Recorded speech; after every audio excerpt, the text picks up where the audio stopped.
First things first, what a crowd. What a crowd. Legion of Blue, PJ, they just did an amazing job of getting the students fired up about basketball, to be honest with you. It feels like we just kept it going from last year. Last year we had a couple 11-5s, NIT, really good showing. The Big Ten tournament, really good showing for our alums and students. And then I feel like we just keeping it going. So I can't thank them enough. Obviously 87, that's fantastic. We got a lot of work to do. It's November 9th, and we got to get a heck of a lot better. It's the second time in consecutive, actually 3 weeks in a row, that we haven't really defended the way I want to defend in the second half. I mean, you give up 28. Last week it's somewhere in the 30s for West Virginia, and now we give up 51 last week, 44 today. So we got some work to do. We've got to work on that rebounding thing. But like I said, it's Friday, so we'll get a little bit better tomorrow, a little bit better Sunday, and we'll be ready to go for Monday night. Go ahead, Mark. Pat, I had two things. You talked about your defense. They started off 0 of 19 from 3. What were you guys doing? Was it just scrambling to get out there on the line? What was the key there for you? Yeah, we were playing a switching defense because he wants to, first of all, he's a great coach.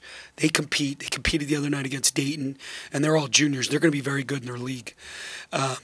They want to shoot 36, 37 threes a game. And we wanted to play the line. We wanted to have high hands, and we did some switching. And then we switched all 5 guys sometimes. We just kind of mixed it up a little bit to keep them off balance. And the guy that ends up making the threes was the guy that we had on the scout that wasn't supposed to make the threes, number 4.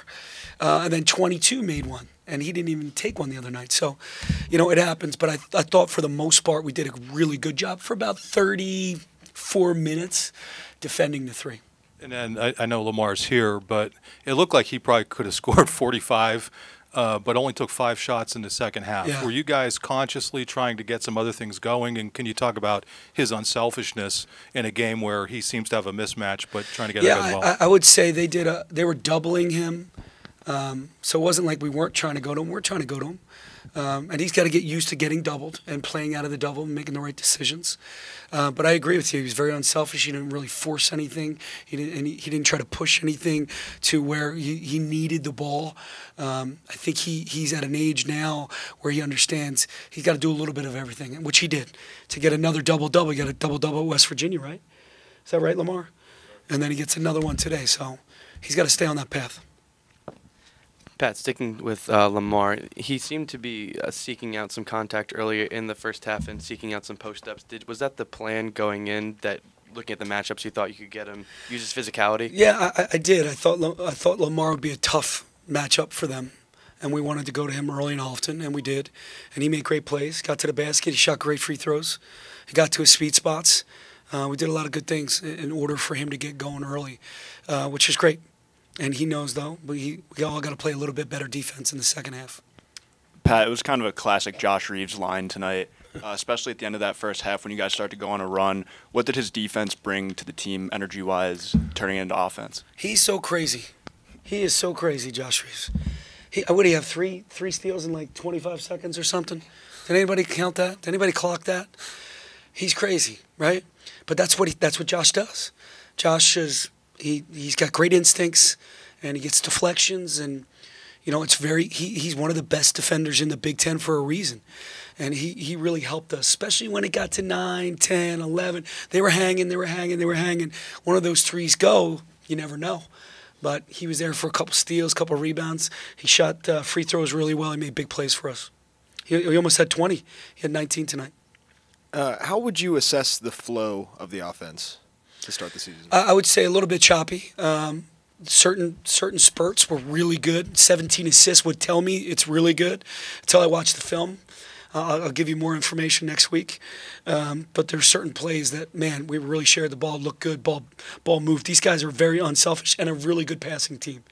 But when we get a little bit stagnant or a little bit stale, we're really easy to guard.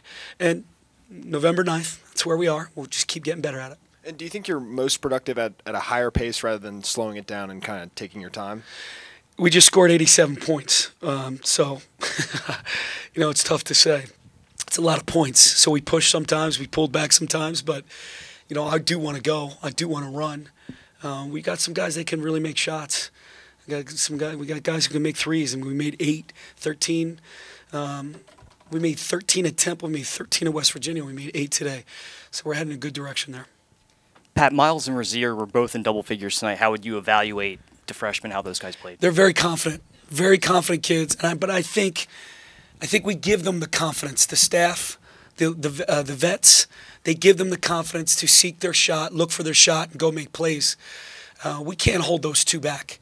And I think that's going to make it even harder as we progress here to double Lamar.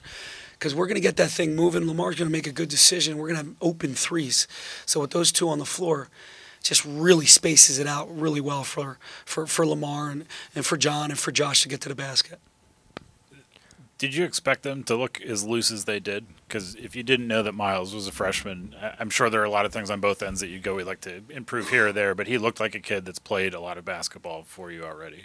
Yeah, you know what? After Temple and West Virginia, I'd like to think we kept him very confident. I expected it. They played on EYBL. He played in DC Catholic League. Rob played, in the Adidas in Vegas. He played in a lot of big-time tournaments, a lot of big-time prep school. So he's a little bit older. He's 19. So honestly, I expected those guys to play well because they played well the last couple games. Coach, without Mike and Satchel available right now, you guys a lot tonight were the smaller team on the floor for extended periods of time. How does that kind of change your strategy as a coach and just the team in general when you guys have to play against a bigger team? Yeah, one of my favorite teams is Lamar at the 5. They can't catch up to that. It's really hard. And Lamar's okay with playing the 5. He doesn't care where he plays, actually. So when we have Jamari out there, Ra out there, Miles out there, Josh out there, and Lamar, I think we're putting teams on their heels a little bit. And I'm saying that Lamar's tough enough, Miles is tough enough, Josh is tough enough. We know Jamari's tough enough, and Ra's going to get there. He's going to get there. Played Trent at the 5 as well. I thought Trent gave us good minutes. Trent's a tough kid. So I think, and Trent made a 3. So again, on the other end, on the offensive end, now you got to cover 5 guys that can make 3s. So we're presenting a big challenge to opponents. As long as these guys do what they're supposed to do and defend and rebound, I think we got a real chance with some of those groups. Did you get a moment tonight to kind of just look at the athleticism that you had? Because there was a moment in the second half watching these guys run around, and I thought, you could take any one of those guys, and 6 years ago he might have been the best athlete on your team. No offense to the Nick Colellas of the world and everything. Who's like the that. best kid ever? But it's hard. Killing the kid. He's not even here. Can't even defend himself. He'll get me at some point, I'm sure. No But doubt. just that progress in terms of just what you're putting out there now versus, we've been down this road before. But. Yeah, Ben, you're right. You're right. It was definitely tough in the early years to find that speed, that athleticism, and now skill. We lost out on those recruits. It wasn't like we didn't try to get them. We did. But now I think with the success we had over the last couple of years, our player development over the last couple of years, I think kids look at us as a viable option. We're no longer like plan C. We're becoming plan A or B, which is fantastic. And we got the right kids for how we want to play. And Ra and Miles. And, MJ didn't shoot the ball well, but that kid, look, he only played 14 minutes. He got 8 shots up. That's his job. And that ball's going to go in. And when it goes in, you better look out because you got another guy who can put up some numbers. Lamar actually talked on Wednesday about those guys being under-recruited and underappreciated, I guess, kind of through the recruiting process. And his suggestion was just that put a chip on their shoulder. Do you feel the same way? Yeah, I think he's right. I think, Rozier's a big-time guard. He could have went anywhere. I think people really missed out on him. And then Miles committed early, fortunately for us. And, truth be told, a lot of people came after him, even on a verbal. We know how it works in football. Right now, basketball is not as bad as football. But, we had to fight hard to keep that relationship going. We were very fortunate.